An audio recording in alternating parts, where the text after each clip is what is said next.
Hello and welcome to the Rediff Podcast. Today we have with us Radhika Gupta, the CEO and Managing Director of Edelweiss Mutual Fund. Let's have a heart-to-heart conversation on money, mindset and life lessons.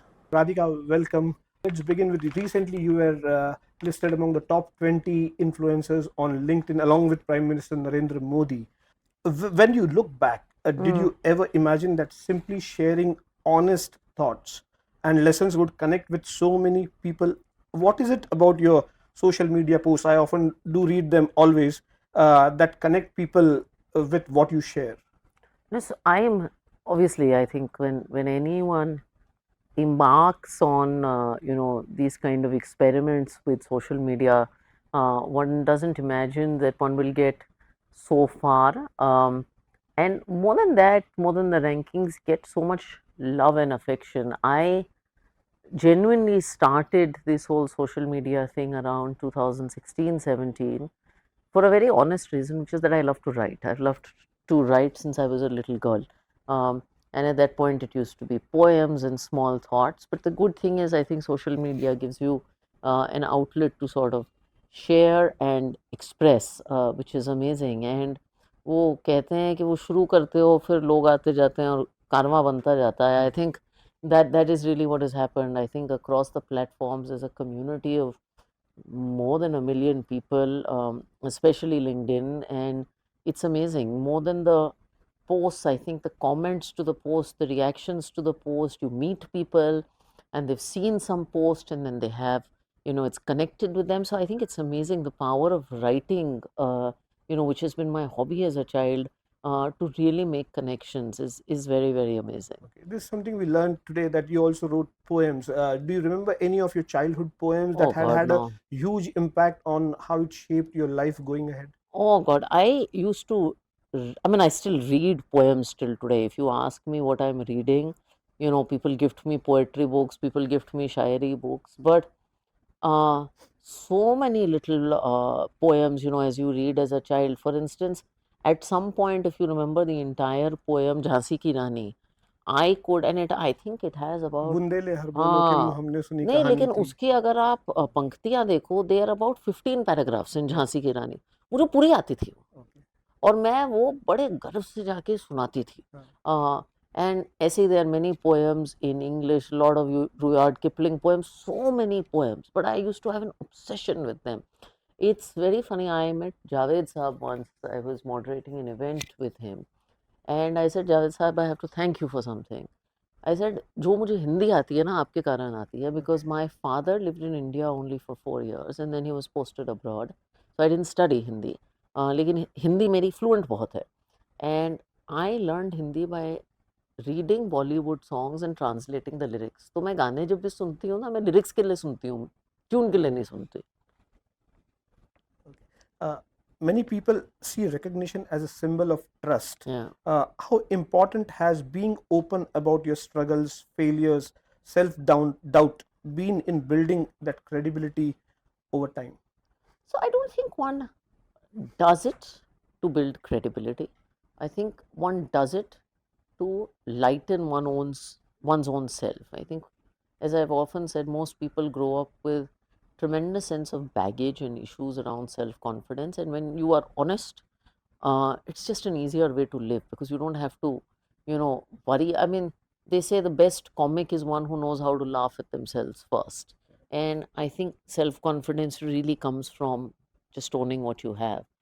I do think it builds trust in the sense that, from a business point of view, if you've made a mistake, and all of us make mistakes, I manage money for a living, or I run a money management firm for a living. In that all process, also, we make mistakes despite our best intent. And I think if you can be honest about your mistakes and your intent is right and you communicate fairly, that does a lot in building trust.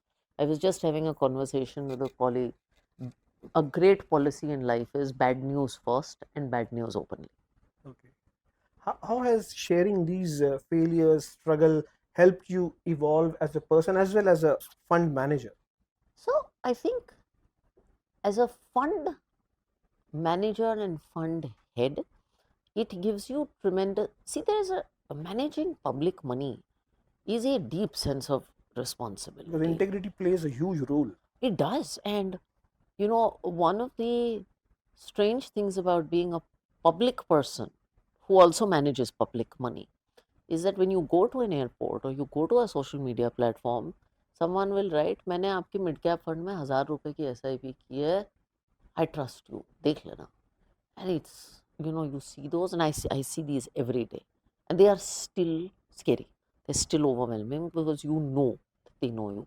And many times now, because, you know, we have more than 30 lakh customers, I'll go to a random restaurant. I mean, I went to a comedy show 2 days ago, and the comedy performer came to me and said, मैं आपके multi cap fund में investor हूँ. So this stuff starts to happen. So I think the sense of responsibility is real. I think that, so I think being open about failures gives you tremendous clarity कि आपको क्या करना है, क्या नहीं करना है as a money manager, and it also reminds you that you are accountable, and I don't think you should ever forget that. What did failure taught you Huh. in your entire journey that success couldn't? The importance of getting up again and again and again. In that sense, I think failure is a great teacher, because every time you fail, you remember that I've been through this. I can get through this. I need to get some sleep, wear a new sari, take a shower, and start again. And it also teaches you, I think, a tremendous sense in the money management industry of balance. You know, this is an industry with lots of highs and lows. So when markets are doing well, there's so much euphoria. And when markets are doing poorly, the world is going to end. And I think both professionally, it's important to keep your head balanced as you manage money. So you're not swayed by views on both sides. I think that's a constant. And personally, honestly, keeping your lifestyle and your own emotions in check. So I remember as a young analyst, when uh, there were good times on Wall Street, you know, young analysts would get limousines and bonuses and everything, and then, you know, lifestyles would expand, and then the reverse would happen. You would have this danger of layoff, and I've always felt, even personally, to keep growth moderate. So my greatest dread as a head of business is ever having to ask people to go for cost cutting reasons. For performance reasons, absolutely fine. And it is a part of business. But for cost cutting reasons, would break my heart. So it's also taught me to build things gradually. You returned to India in March 2019, soon after the 2008 Yeah, financial yeah, meltdown, making difficult decision to leave, yeah. and you quit a very cushioned Wall Street job and returned to India and started here from scratch. What gave you the courage to walk away from a safe career and return to India, and that too start up as a portfolio manager? Okay, so I think at 24, age gives you courage, quite frankly. I don't think the era was a very courageous era, because it wasn't this, you know, startup India. I mean, India wasn't the center of spotlight then. Uh, so I think 24 is just an age where you have a lot of inherent courage. I don't know if a 42-year-old version of me would have had that amount of courage. I think one thing that does give you courage is, what is the worst that can happen? I mean, a good question we ask ourselves here as Edelweiss is any risk worth taking, and can you afford it? And I think at 24 you can afford it, because you have always have options. You have a good undergraduate degree, you can go back to business school, you have some savings. So I think those safety nets are there. But it was a time when there was gloom and doom, Oh, it was a and terrible I time. mean, It was a terrible everybody time. was predicting. And it wasn't a fashionable time to start a business. It was still a time when very few Indians returned back to India from the US. And if they did, they went on to take large paychecks at, you know, global outlets and transfer to a big consulting firm. It wasn't today when many kids are buying a one-way ticket to India from a US campus and saying, I'm going to build in India. It just wasn't that time. You could have started up in the US too. Was there an emotional tug when it came to choosing India to come back? There is an emotional reason and there is an economic reason, right? I think many things, the good thing about India is the market is tremendously underpenetrated. In the US, if you have to start something new, you're not going to be the first hedge fund out there. You're going to be the 1001st hedge fund out there. So I think in that sense, this is a much more green market. There's always been an emotional tug because I've been the daughter of a career diplomat. So that emotional tug uh, has been one since childhood. के मैं तो I was one who celebrated 15 August and 26 January at a chancery or at an embassy and sang patriotic songs and heard के वापस देश की मिट्टी में आना वो emotional tug तो life long ही रहा है. Okay. You started Forefront Capital Management with an initial investment of rupees 2 crore, and I Yeah. guess you started up with Mr. Nalin Moniz and Mr. Anant Jatia, uh, uh, and you invested your own Yeah. savings, I assume. Yeah. What kind of contingency did you guys have in mind if your entrepreneurial journey were not to take off? Oof.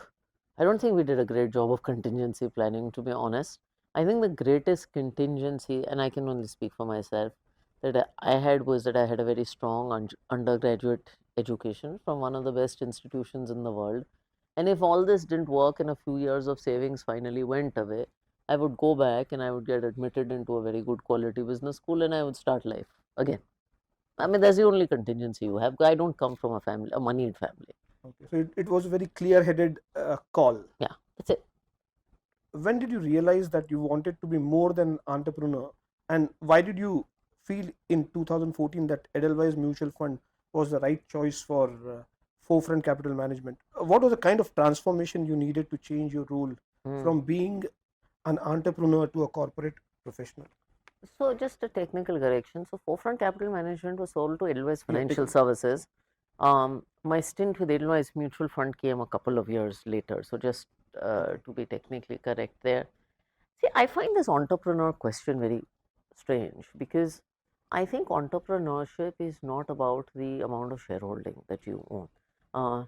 If it was about shareholding, that a lot of people who you call startup founders would not be startup founders today, because entrepreneurship is an attitude. It's a state of mind, and it's never a state of employment. So I think I was an entrepreneur in 2009. I think I'm one today.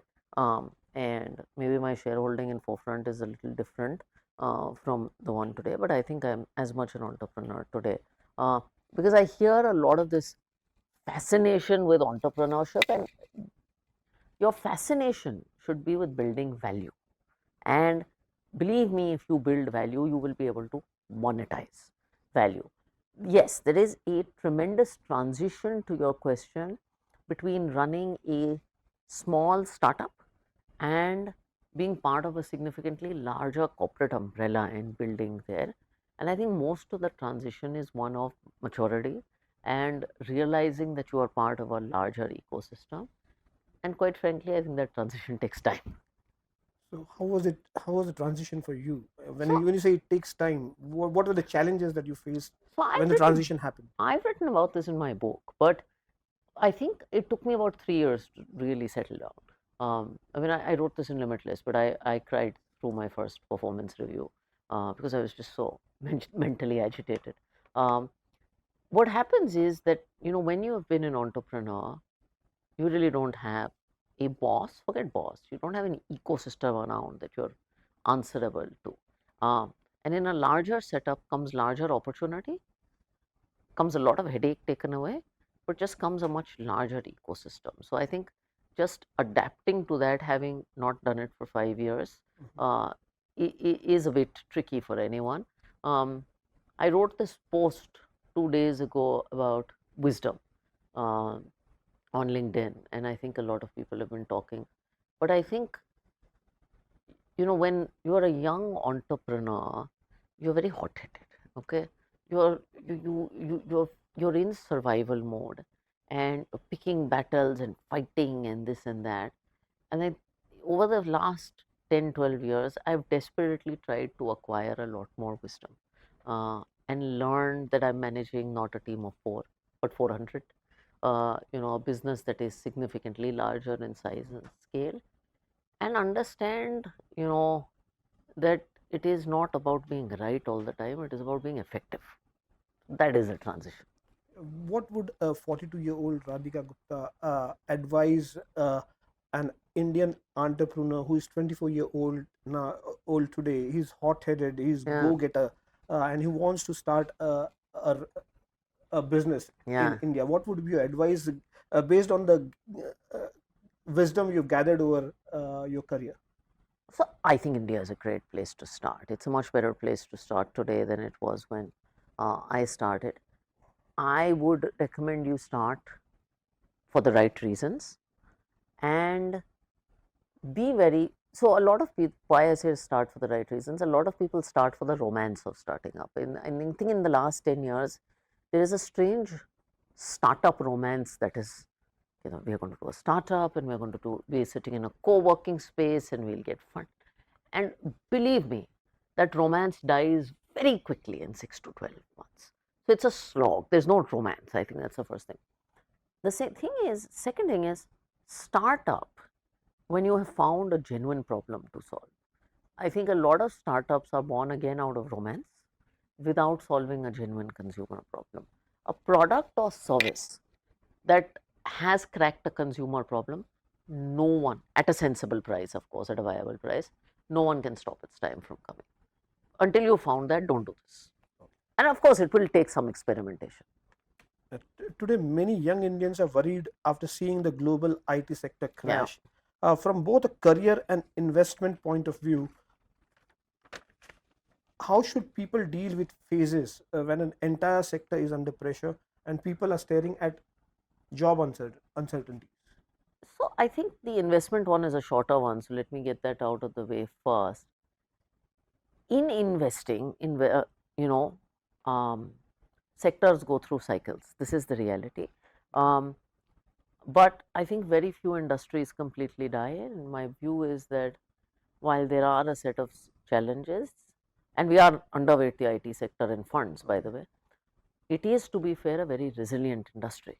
It's been around since 1980s. It's been sort of the bellwether of Indian exports, and it will evolve. And Indian entrepreneurs are the best when pushed against the wall.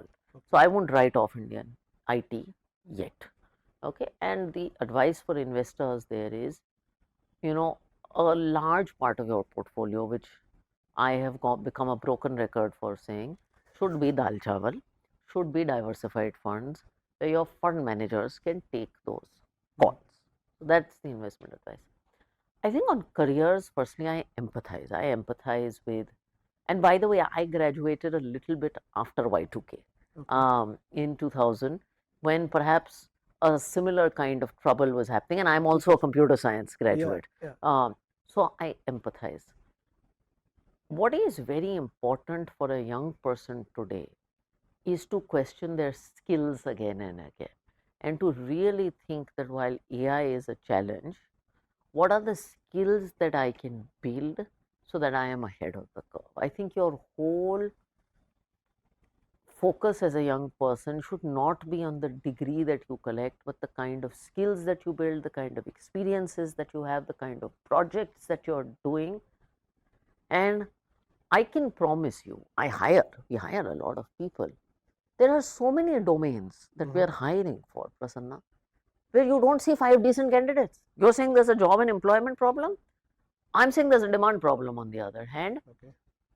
What is needed is for someone to have a more open-minded view of the world and say, these are perhaps the skills that don't look very popular today, like in investing, but will be skills of the future. Like, I don't believe India has enough risk professionals, okay? I don't believe India has enough guys who have expertise in derivatives-based asset management. We just don't have that. Why don't you build those skills? Believe me, you'll get hired. Given your hiring experience, what kind of skills do you think will be in demand going ahead, say in the next 5 years, 10 years? Because people are not talking about AI, and they believe, a lot of people actually do believe that AI will finish off all the jobs. So what are the skills that will be in demand going ahead? It'll finish off a set of jobs and it'll create a new set of jobs. And I think every disruption does that. Did the internet finish off a bunch of jobs? I'm sure it did. Did it create whole new industries? Of course it did. So it depends on the side of change that you're on. So I gave you a few examples. I think data analytics big skills. We're going to live in a world where there's so much data. I can speak to financial services well. I think risk in the kind of environment that we live in and risk management is a huge skill that industry hardly exists in India. Um, Again, I can speak to asset management. India's asset management market used to be very focused on one asset class, that was equity, and just buying equity. We don't have skill sets across the curve in wide way. We don't have guys who are experts on commodities. We don't have enough guys who are experts on derivatives. We don't have guys sitting in India who are experts on global investing. Build out the skills. Always ask yourself, where is the one place where too many people are present, and where is the one place where nobody is going, but there's a customer opportunity. As India deepens economic ties through the India-US trade deal, India-EU Yeah. trade deal, what excites you most as the head of an Indian fund, and what risks do you think people should realistically prepare for? So I'm excited about the scope of Indian exports expanding. I think both trade deals cover 50% of Indian exports today. Um, so I'm excited about quality Indian products being present in both the US and Europe market. One of my criticisms has always been that we've had a large Indian consumer market, and perhaps that's why, unlike a Japan or a Korea, we haven't built world class consumer brands. I think with a larger export opportunity ahead of us, we really have an opportunity to do that. I mean, you go to Japan, and from Sony to Daikin to Toyota to Shiseido to Onitsuka Tiger to Royce to Nintendo, they have a damn consumer brand in every segment of the industry. I think the trade deal opens up a lot of opportunities for us to think world class global Indian companies. And what risks should we be realistically prepared for? So I think global volatility is a constant risk, and what the world has taught us in the last 5 years is the biggest risks are those that you can't forecast. I mean, no one forecasts that we'd be sitting at home for a year and a half as a world, and yet everything would be possible. So I think the greatest risks are ones that you can't forecast. You know, a year ago we thought the trade deal was perhaps an impossibility. Today we are talking about the possibilities that are coming out of the trade deal. So I think we should be prepared for a world where market cycles are a lot shorter, and agility is important both in our careers and as investors. Markets can be brutal during corrections, shaking investor confidence. And when investors panic during sharp falls, like we have seen recently in the tech sector, especially tech sector, what personal habits or mental frameworks help you stay calm? What should Indian mutual fund investors do now? So I think asset allocation really helps me stay calm personally. I've always built my asset allocation to be aggressive enough that my money doesn't sleep, but conservative enough that I can sleep at night. And as a fund professional, the last thing you want when a month like January comes along is to worry about your personal finances. And that's my advice to everyone, to really have a balanced multi asset thali. Again, to go back to that example, to take the risk that you can digest, and if anything, and it's strange to tell a journalist this, to switch off the news in a time like this, because news pushes you to react when your emotions are heightened and your decision making is not the best. Yeah, news is noise. News is too much. News is definitely noise. Some news is good news, but Okay. too much news is noise. Uh, Education can give you a global platform, but India gave you the purpose. Yeah. How should young Indians think about education and global exposure without losing their connection to opportunities back home? So I think education is very, very important. It not only gives you skills, it gives you exposure, it gives you self confidence, it gives you ambition. And I feel my global education did that. Um, and I think a little bit of global work experience hurts no one, because it also gives you the basic qualities of professionalism, thinking at a global scale, access, exposure. Um, so I think all professionals, if you can, there's nothing wrong with studying in India. There's nothing wrong with studying overseas. Make your individual choices. But to those friends who are thinking about studying overseas, um, I would recommend you do it and get the initial work experience, but do come back, because there's never been a better time to build than back home. And especially to young women, I should also tell you that as someone who's maybe 20 years ahead in this journey, um, the difficult question of work-life balance is much easier in India than it is in most other parts of the world. That's the next question, actually. There you go. Yeah, yeah. You've balanced leadership, motherhood, and public presence during volatile market phases or high pressure decisions. What inner belief or routine helps you stay rooted? I think a strong sense of purpose. I mean, I know why I'm doing the work I do. I know I am giving the time to my family, um, and there's no guilt on doing both. And I'm doing both very happily. And I think my son understands that just as his school makes me happy and his friends make me happy, I also have an office, I also have friends, I also have a purpose, and it makes me tremendously happy. And the other thing is, so I think it's purpose and a very clear sense of priority. So I don't take on, I say no a lot. I don't take on more than I can do. And in fact, I've cut it down ruthlessly since I've become a mother. Okay. With your growing influence on social media as well as in the financial community in India and visibility, what single life lesson shaped by failure, success, tough choices, and market cycles? I'm mixing up all these things. Do you most want young professionals and first time investors to truly understand? Okay, so I mean, I should quote my LinkedIn post here because it's something I've been thinking about a lot, and it's really wisdom. I think young professionals, even young investors, everybody is very, very smart.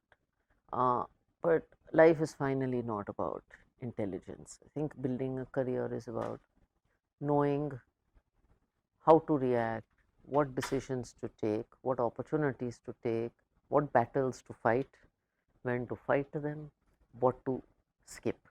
And I don't see enough young professionals do that. Uh, a wonderful degree, including the one I have, does not give you an automatic route to success, and nor does it give you the right to be rude and nasty. So I think building emotional quotient is very, very valuable. And as I said in my post, that we live in an era where intelligence has become artificial, but wisdom is human, and it will always be human. No AI can console a colleague, no AI can lead a colleague, no AI can motivate a colleague. Finally, what are your evergreen do's and don'ts for young Indian investors? Um, One, learn about investing. I just think too many people get into this without learning. Second, be asset allocated. We've talked about it through the context of this conversation, but build a thali. And third, don't fall for all this FOMO. I think investing is deeply purposeful and it's deeply personal. So invest in a way that solves your purposes. Don't invest to show off on social media. It doesn't matter. Radhika Gupta, thank you on that note for speaking with Rediff. Thank you for your time. We appreciate talking to you. Thank you. Thank you, Prasanna. My greatest dread as a head of business is ever having to ask people to go for cost cutting reasons. For performance reasons, absolutely fine. And it is a part of business. But for cost cutting reasons, would break my heart. So it's also told me to build things gradually.